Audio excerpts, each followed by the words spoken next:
साथियों, भारत और यूएई की दोस्ती को आज पूरी दुनिया में आपसी विश्वास और सहयोग के एक उदाहरण के रूप में देखा जाता है। खासकर बीते वर्षों में हमारे संबंधों ने एक नई ऊंचाई हासिल की है, लेकिन भारत अपने इन रिश्तों को केवल वर्तमान संदर्भ में ही नहीं देखता। हमारे लिए इन रिश्तों की जड़ें हजारों साल पुरानी है। अरब जगत सैकड़ों वर्ष पहले भारत और यूरोप के बीच व्यापार में एक ब्रिज की भूमिका निभाता था। मैं जिस गुजरात से आता हूं, वहां के व्यापारियों के लिए, हमारे पूर्वजों के लिए तो अरब जगत व्यापारिक रिश्तों का प्रमुख केंद्र होता था।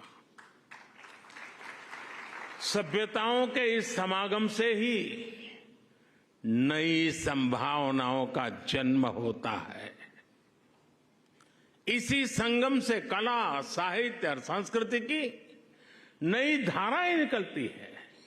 इसलिए अबू धाबी में बना ये भव्य मंदिर इसलिए इतना महत्वपूर्ण है।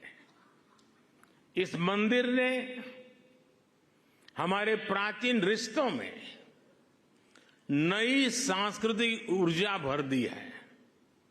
साथियों, अबू धाबी का ये विशाल मंदिर केवल एक उपासना स्थली नहीं है, ये मानवता की साझी विरासत का, शेयर्ड हेरिटेज का प्रतीक है।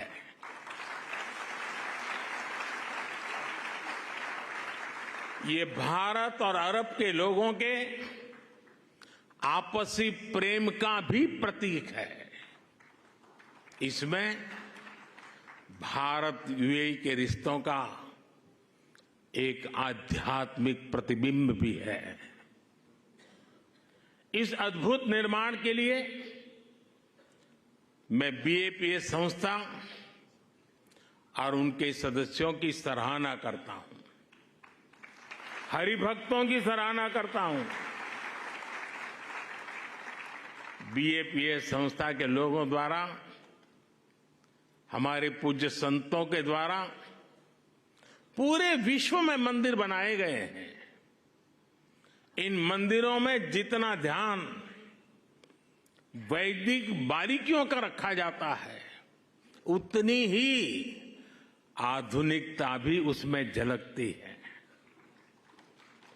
कठोर प्राचीन नियमों का पालन करते हुए आप आधुनिक जगत से कैसे जुड़ सकते हैं, स्वामीनारायण संन्यास परंपरा इसका उदाहरण है।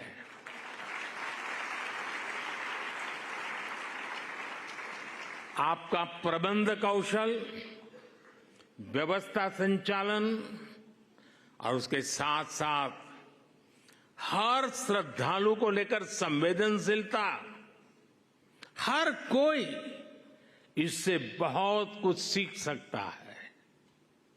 ये सब भगवान स्वामीनारायण की कृपा का ही परिणाम है।